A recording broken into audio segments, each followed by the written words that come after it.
Helene forming in the Caribbean and potentially taking aim at the U.S. Gulf Coast as a major hurricane. A hurricane warning and watch along Florida's western coastline. A state of emergency across nearly the entire state. Up to 15 feet of storm surge expected. Mandatory evacuations in effect, and we're tracking it all. Also this evening, President Biden's final address at the United Nations is warning to the world as wars rage in the Middle East and Eastern Europe. Israel and Hezbollah exchanging new strikes as thousands flee southern Lebanon after the deadliest day there in almost 2 decades. Nearly a year after the Hamas terror attack on Israel, the families of American hostages speaking out. One freed hostage fearing for her husband still in captivity. I was there in those same conditions, and I thought that I'm going to die all the time. Do they feel forgotten as the war shifts to Lebanon? NFL legend Brett Favre revealing his battle with Parkinson's while on the hot seat at a Capitol Hill hearing on welfare fraud. The CEO of the company behind Ozempic and Wegovy testifying. Lawmakers demanding to know why are popular weight loss drugs so expensive when they cost less abroad. And the WNBA playoffs tipping off as the popularity of women's hoop surges on courts across the country. This is NBC Nightly News with Lester Holt. Good evening, everyone, and welcome. We may be looking at a major hurricane striking the U.S. mainland within the next 48 hours. As we come on the air, here's what forecasters are watching. What is right now, Tropical Storm Helene is organizing and gaining strength, likely to reach hurricane status by tomorrow before making landfall in Florida sometime Thursday evening, potentially as a Category 3 hurricane. Helene forecasted to bring drenching rains and storm surge as high as 15 feet. Hurricane and storm surge alerts are already posted along the entire west coast of Florida, and residents are being urged to finish their preparations. We'll show you some of those preparations in a moment, but first we turn to Bill Cairns for the latest storm track. And Bill, how does it all time out? Lester, 48 hours from now, we expect a major hurricane landfall with an impressive storm surge, dangerous winds, and of course, all the rain that's going to come with it. The storm is still organizing. Right now, it's just a tropical storm. By tomorrow morning, near Cancun, possibly a Category 1 hurricane. Then it's over very warm water for about 36 hours. That's when we could have rapid intensification. That's when the Hurricane Center has it paralleling the west coast of Florida on Thursday and making landfall about 9 p.m. somewhere south of Tallahassee. Then Friday, traveling up through Georgia and raining itself out in the southern Appalachians. As far as the storm goes, don't focus on the cone. This storm is huge. It's about 400-mile wide tropical storm force winds well away from the center. We're going to have intense impacts, and also we're going to have storm surge problems, as you mentioned, up to 15 feet. All right, Bill, thanks very much. Marissa Parra is in Tampa for us tonight. Marissa, a state of emergency is in effect there and in most of Florida, in fact. Lester, that's right, and that is why we are seeing preparations days ahead of landfall. Right next to me, on the right of me, this is an almost 10-foot barrier. It's called an aqua fence, and this is what is expected to protect Tampa General Hospital on the other side of the fence from the Tampa Bay, just feet away from us. Now, where we are in Tampa, this is one of the counties, one of the at least 61 counties that has declared a state of emergency. That is most of the state of Florida. And as Bill just pointed out, the massive size of this storm, remember, it's not just those in the direct path. The biggest threat is often going to be the flooding and the storm surge, and this is why we are already seeing long lines at those sandbag distribution centers, at the gas station, school closures across the state. The message here, Lester, tonight is clear. Prepare now while you can. Marissa Parra, thank you. Here in New York, President Biden took the world stage today, weighing in on the wars in the Middle East and Ukraine in his final speech before the UN General Assembly. Peter Alexander now with his urgent message. Tonight, President Biden's farewell to the UN, his fourth and final address. The choices we make today will determine our future for decades to come. With fears the violence between Israel and Hezbollah could grow, the president again today calling for a negotiated end to the conflict in the Middle East. Full-scale war is not in anyone's interest. Even if the situation has escalated, a diplomatic solution is still possible. But for months, a ceasefire and hostage deal have remained elusive. The president also bluntly insisting that Russian President Vladimir Putin's invasion of Ukraine has failed, touting the strength of alliances he helped expand. We cannot grow weary. We cannot look away. and we will not let up on our support for Ukraine. 3 years after declaring America is back following former President Trump's time in office. To deliver for our own people, we must also engage deeply with the rest of the world. The question looming over this year's UN, whether Trump and his America First policies are coming back. Our test is to make sure that the forces holding us together are stronger than those who are pulling us apart. But tonight, Republicans argue the world has grown more dangerous since President Biden took office. What we've seen is chaos throughout the world. Is America and our allies safer today than it was 4 years ago? The answer is absolutely not. Reflecting on his 5 decades in public life, including his abrupt decision to step aside under pressure from within his own party, this powerful message to Democratic leaders and dictators alike. Let us never forget, some things are more important than staying in power. It's your people that matter the most. And Peter, we've just learned that Israel's Prime Minister Benjamin Netanyahu will speak on Friday. Yeah, that's right, Lester. President Biden is not, as of this moment, expected to meet with him while he's here. Meanwhile, we do know that both the president and vice president will be meeting with Ukraine's President Zelensky later this week. Zelensky will also meet with President Trump. Okay, Peter, thank you. And in the Middle East, Israel widened its deadly air assault on Hezbollah targets in southern Lebanon today, forcing tens of thousands to escape from the region. Matt Bradley is in Beirut now with late details.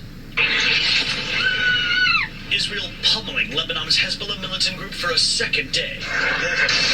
A day after inflicting the highest death toll in Lebanon since the 2006 war. The 2-day death toll, more than 550 people, according to the Lebanese Health Ministry, and nearly 2,000 more injured. The enemy doesn't differentiate between civilians and militants, this man said. We're all civilians. The Israeli military releasing this video of a strike today in Beirut, it says, killed a top Hezbollah commander. Prime Minister Benjamin Netanyahu vowed today to keep it up, urging Lebanese civilians to rid themselves of Hezbollah.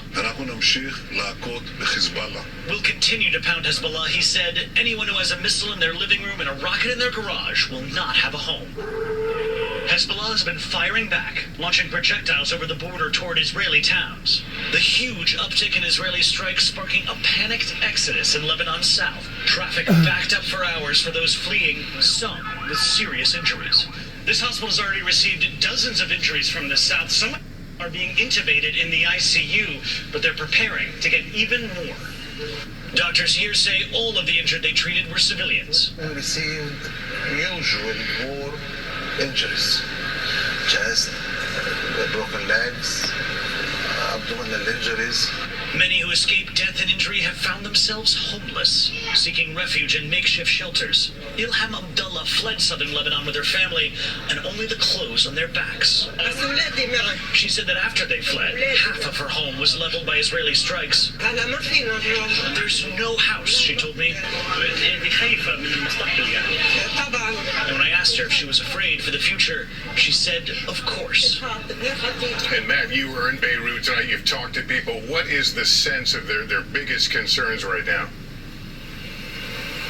Well, Lester, following those huge aerial bombardments and those walkie-talkie and pager explosions last week, the worry here is that Israel could be preparing for a ground invasion of the kind we saw back in 2006 that laid waste to southern Lebanon. Lester? All right, Matt Bradley tonight, thank you. The escalation of the Mideast war threatens to further overshadow the unresolved hostage crisis in Gaza.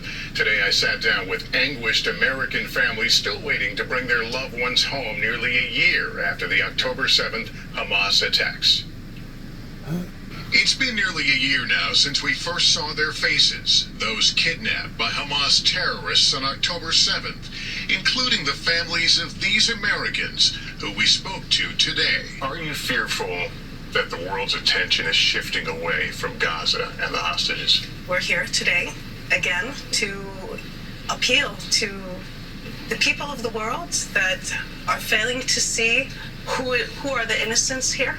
You know, the innocents are our loved ones and the citizens of Gaza and the region that just want de-escalation and just want the war to end, and that should start with the release of the hostages. We've been speaking with these families since their nightmare began, but this is our first conversation with Aviva Siegel. She was a hostage herself freed last year, but her husband Keith is still being held. Keith and the hostages are thrown underneath the ground on a filthy, dirty mattress with no human rights. They're not allowed to talk. They're not allowed to move. It's dark there. They've got no oxygen. But for us, worrying about them, and me, sick to my stomach, worried about Keith and the hostages, because they're there and they're just waiting. What will be the next thing the Hamas terrorists will do to them? If they're going to rape them again, starve them again, hit them again? I was there in those same conditions, and I thought that I'm going to die all the time. That's horrifying to even think about, much less be going through. You know, it doesn't matter. You've seen people lining up, getting sandbags, pretending to the forces of nature.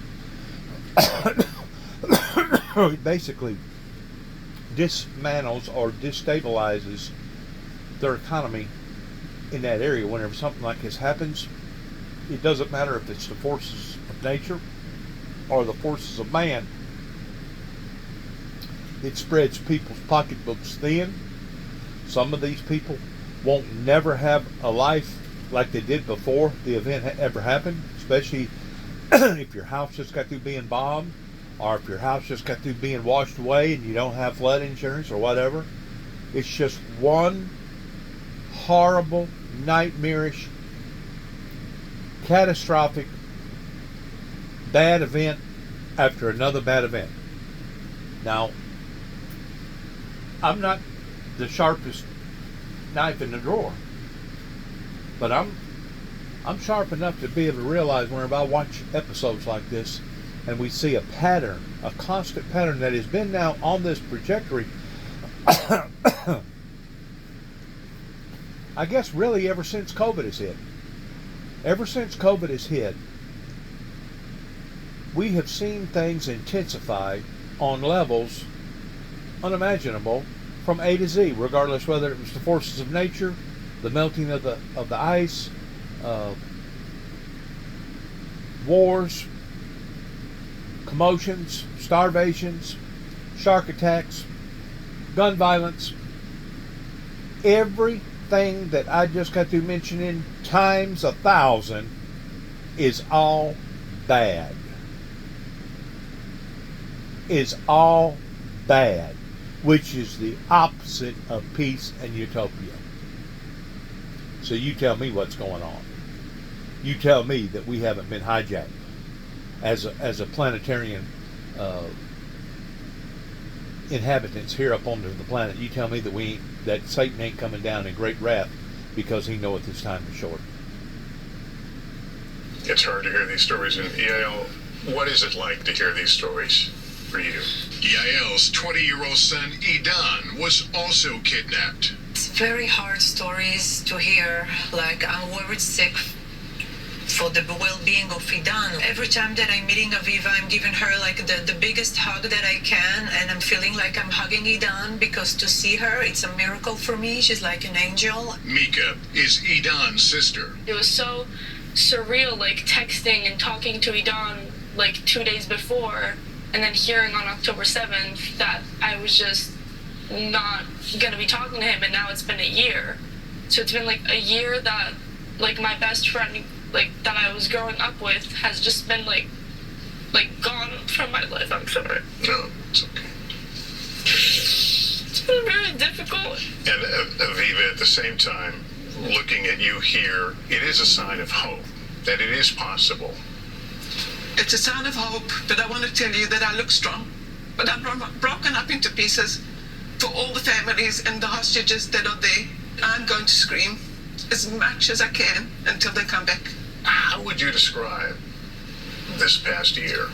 We simply just miss them so deeply, so deeply. My sister and her husband's bodies are being held as bargaining chips still in Gaza. We cannot do anything besides trying to think how to get back Itai home, and no joy in our life. The group has met frequently with Biden administration officials. Is there a deal to be done, perhaps between just the U.S., an independent deal, Is that doable?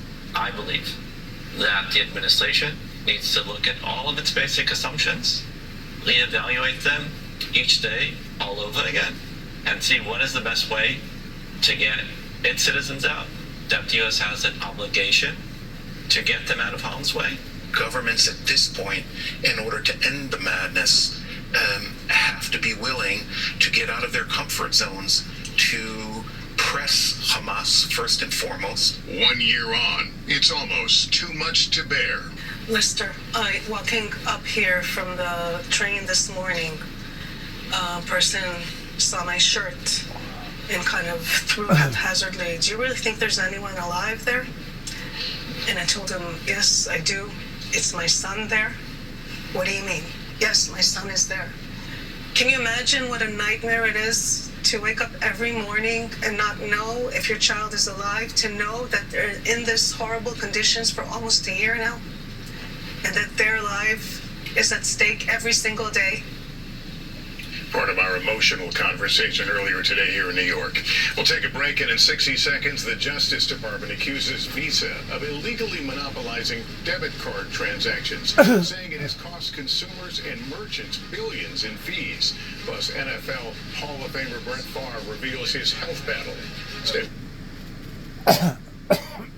I'm glad somebody finally caught on to that, because I was always taught, even as a young child growing up, that loan sharks was illegal in America. Well, if loan sharking is illegal, how come we allow for these banks and these financial institutions to basically do just exactly that? They're loan sharks. They're getting as much as probably 24-25% interest, and have been doing this now for years. This didn't just start yesterday. After taking on Google and Ticketmaster, the Justice Department now has its sights on Visa. The DOJ filing a major antitrust lawsuit over Visa's debit cards. Christine Romans is here. Christine, how does the government say Visa is hurting consumers? You know, the Justice Department accuses Visa of killing competition and running an illegal monopoly that raises prices for just about everything. According to the complaint, more than 60% of debit transactions in the U.S. run on Visa's network, and that allows it to charge more than $7 billion in fees, transaction fees each year. The Justice Department says Visa does that by penalizing companies for not exclusively using its payment processing network. Retailers have complained for years of the high cost of processing debit and credit card payments. The government says those fees are passed to consumers.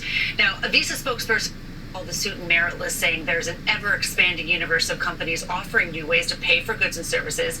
They say today's lawsuit ignores the reality that Visa is just one of many competitors in a debit space that is growing.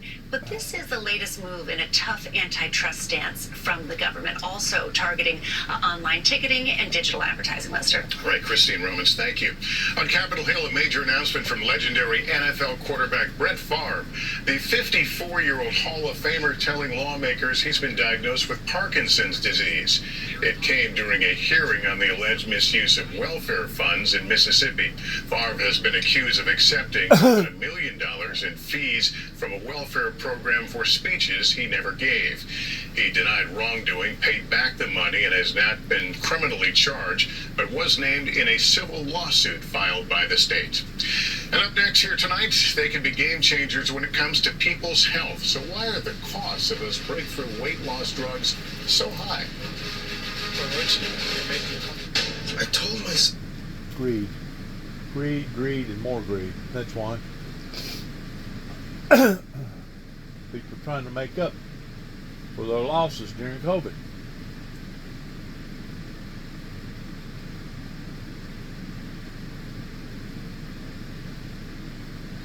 On the hot seat, the CEO of the company that makes the popular diabetes and weight loss drugs Ozempic and Wegovy.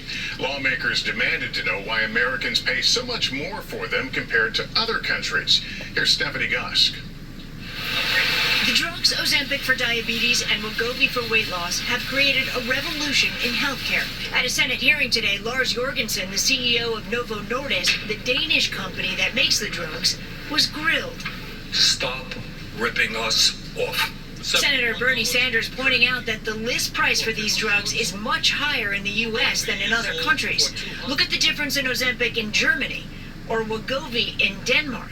The outrageously high price of these drugs could bankrupt Medicare and radically increase premiums to absolutely unaffordable rates. And that could mean people who need what may be life-saving drugs may not get them. Is this acceptable to you? Senator, any prospects of patients not getting access to the medicine they need, I think is terrifying. We don't decide the price for patients. That's set by the insurance companies. Jorgensen argues the pricing system in the U.S. is mostly to blame, specifically pharmacy benefit managers, or PBMs, that wield enormous power over access to drugs and the prices patients pay, according to a recent study by the FTC, which says these powerful middlemen may be profiting by inflating drug costs and squeezing Main Street pharmacies. We shouldn't let up on having Mr. Jorgensen and other CEOs here and pressing him, but we gotta get serious about the PBM reform. Senator Sanders announcing 3 of the largest PBMs say they are willing to expand access to the drugs if the company lowered its prices. Sit in a room with us and work on an agreement? I'd be happy to, as I said, do anything that helps patients. While some on the panel took note of the company's achievement. Novo Nordisk is not the villain in this story. They're a hero. We should be here celebrating this miracle innovation. The hearing ended without a commitment from Novo Nordisk to lower prices.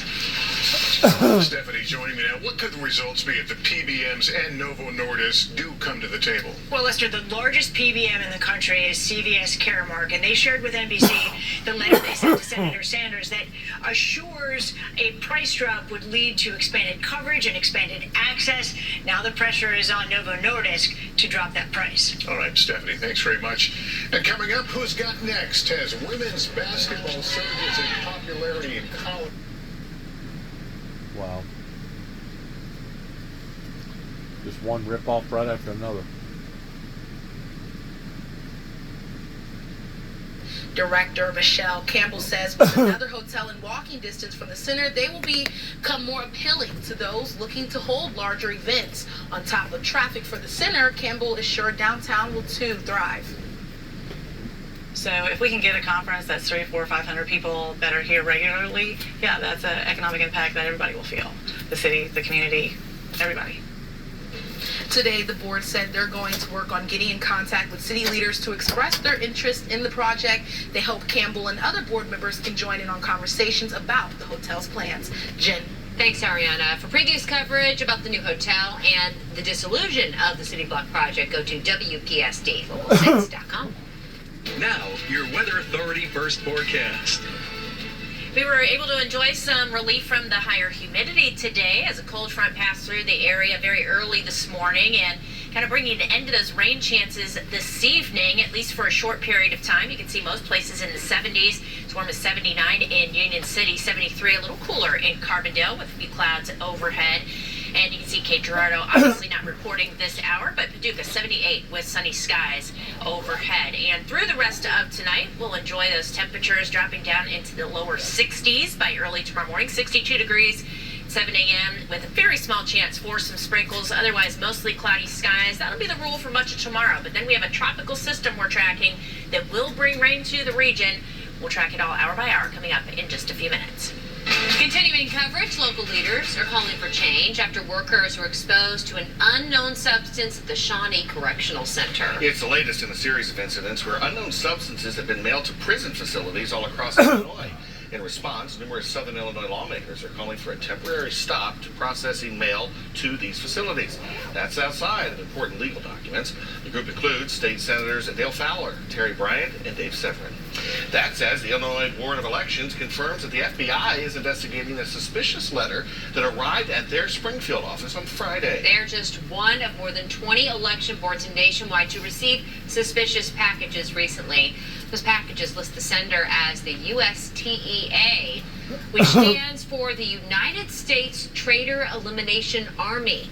Some of the letters contain an unknown substance. Last year, suspicious letters containing fentanyl were sent to election officials in multiple states. The Kentucky Board of Elections received a similar package last week. One educator from the Local 6 region presenting at a congressional roundtable, making the case for long-term mental health funding in the wake of mass shootings. Patricia Greer was principal at Mercer County High at the time of the 2018 shooting. She says victims need support through their time in school and beyond. We are familiar with the term food deserts. There are mental health deserts across our nation, and even if our schools, our educators meet that need, those individuals graduate. And the transition to needing the community-based mental health is not there. Greer says the community is still recovering 6 years after the Marshall County shooting, and the same is true of schools across the country. After appeals to the Missouri Supreme Court, Missouri Governor Mike Parson and the Supreme Court of the United States, this man, Marcellus Williams, is scheduled to die by lethal injection tonight. Williams has spent more than 20 years on death row. The Innocence Project and the Legal Defense Fund have both fought to prevent tonight's execution. For context, Williams was convicted of murder in 2001 in the death of newspaper reporter Felicia Gale. The St. Louis Prosecuting Attorney's Office has argued for a more comprehensive hearing on the case, saying that evidence which could have exonerated Williams was mishandled prior to that 2001 trial. There have also been questions about jury selection. Williams' son says he'll be with his father tonight.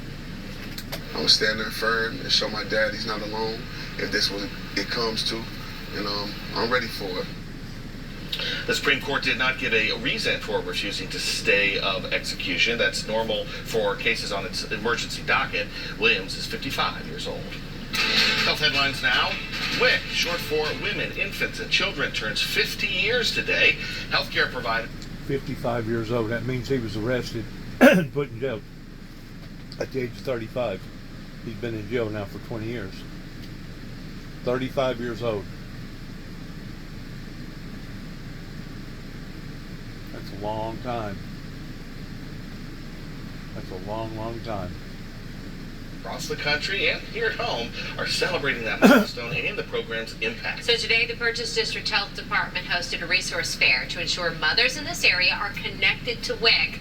Local 6's Jeremiah Hatcher was there. Jeremiah, you spoke to a mother who receives WIC assistance, right? Jen, I did, and you can see her here with her 3 children and also her mother. She tells me WIC is a life-saving resource which is beneficial to her in more than one way.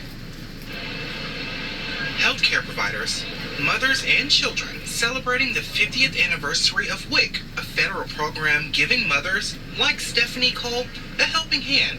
From food assistance to healthcare referrals. It helps quite a bit, especially with the price of groceries. I get fruits and vegetables. I get like a good amount of money a month to go towards that. Several resources were available to mothers Tuesday at the Purchase District Health Department, like diapers, formula, breast pumps, even parenting advice. I learned a lot as a breastfeeding mom. They had stations and information, so I could learn from that as well. Lori Brown with the health department says roughly 1,800 people across 5 counties currently depend on WIC. Most parents don't know they qualify. Your ability to be on WIC, your eligibility for WIC, is based on household size and income. If you qualify for Medicaid or the state insurance, then you automatically qualify, or if you qualify for SNAP. I appreciate it. It helps. According to the Kentucky Center for Economic Policy, there are more than 100,000 people currently participating in WIC across the state. Jen? Jeremiah, thanks. We'll have more about how you can sign up for WIC in this story at WPSDLocal6.com. And that's just in Kentucky. Local hospitals out supporting public health in our area today. A team from Mercy Health set up at the McCracken County Public Library providing free flu shots. Here's a look at that clinic today. Organizers say getting out into the community is one way they can increase access to care. Don't worry if you couldn't make it today. They're hosting another free flu shot clinic from 3 to 5:30 p.m. next Tuesday, October 1st at the Marshall County Public Library. It's in Benton. They'll have more events later in the month, too. And Baptist Health also hosting free vaccine clinics next month. The first, 10:30 to 2:30 p.m. Wednesday at the Murray State Paducah campus. And alongside your flu shot, you can also get a blood pressure check and other health screenings. Baptist is hosting another free clinic from 2 to 5 on October 14th in the Paducah Middle School gym. Both events will collect your health insurance information if you have it, but you won't be charged. For information on all those events, go to WPSDLocal6.com. Coming up, reflecting on the end of an era as a key recovery project from the December 2021 tornado wraps up. Why leaders say this week's milestone feels bittersweet. That's next at 6.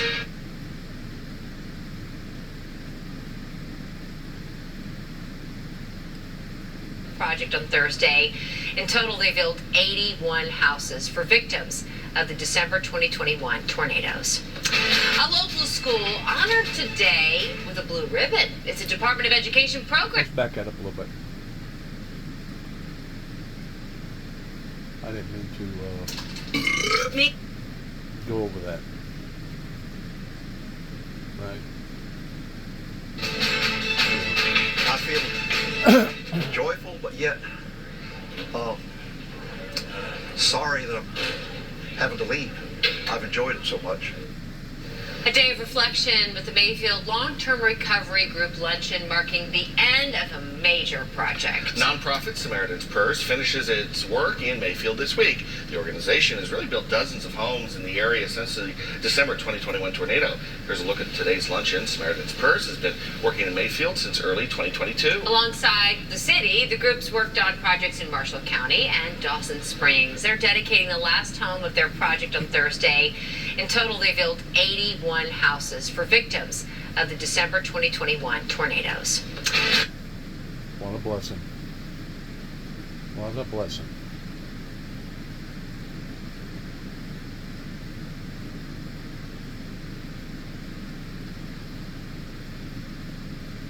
Ingram's Water and Air.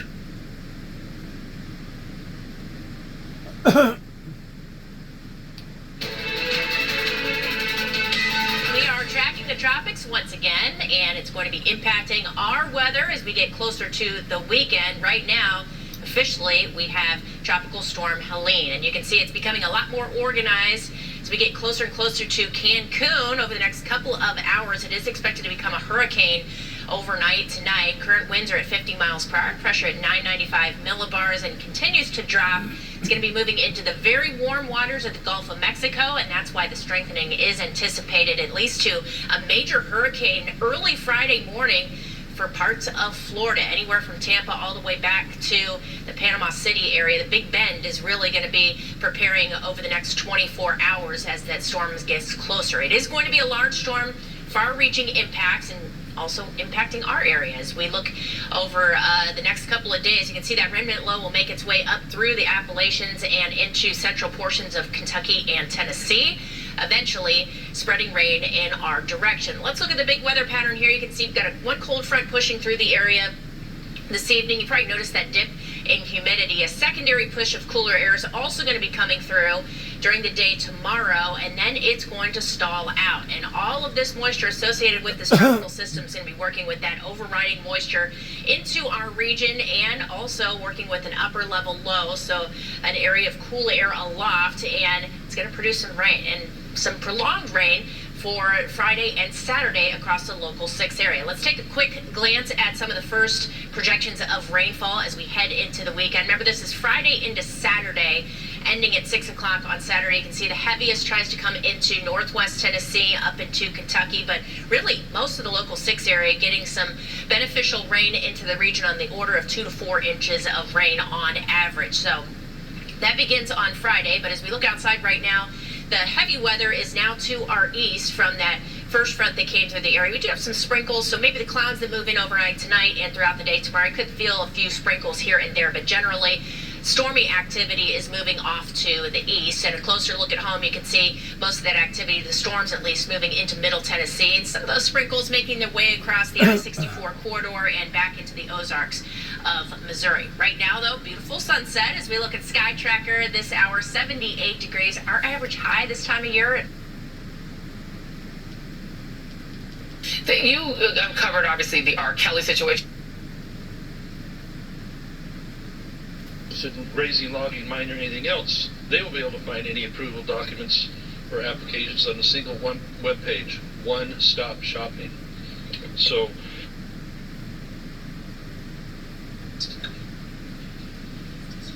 without objection, the committee is discharged and the Senate will proceed. I ask unanimous consent that the Haggerty substitute amendment, which is at the desk, be considered and agreed to. The bill is amended, be considered read a third time and passed, and that the motion to reconsider be considered made and laid upon.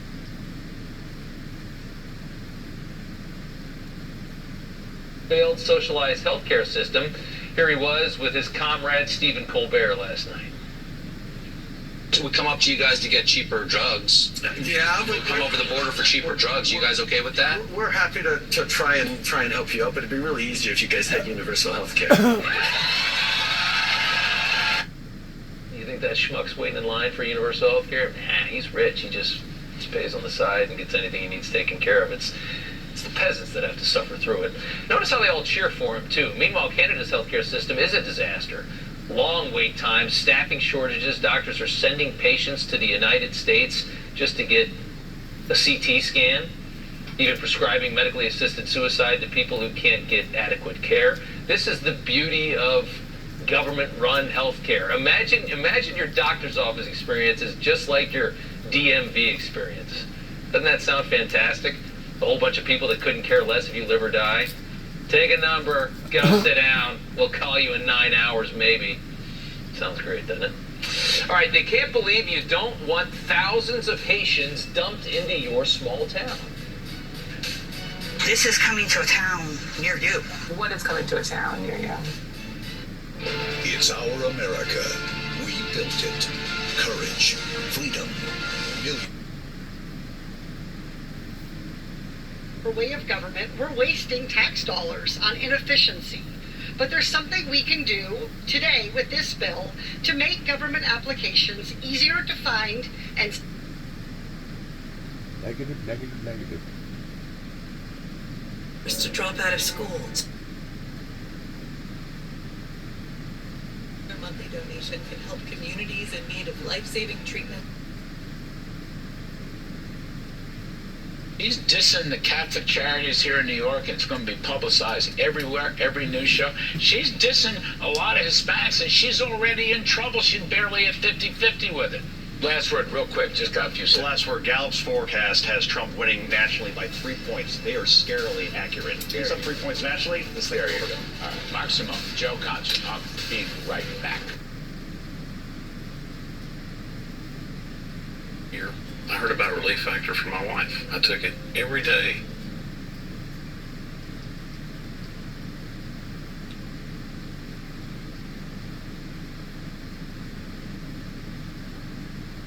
Relief. market.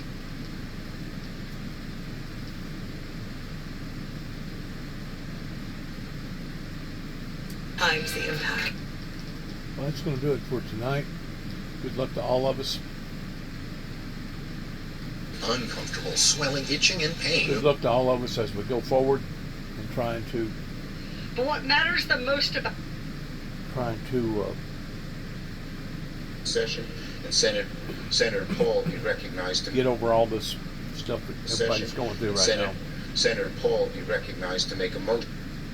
God bless America. God bless our troops, and shalom.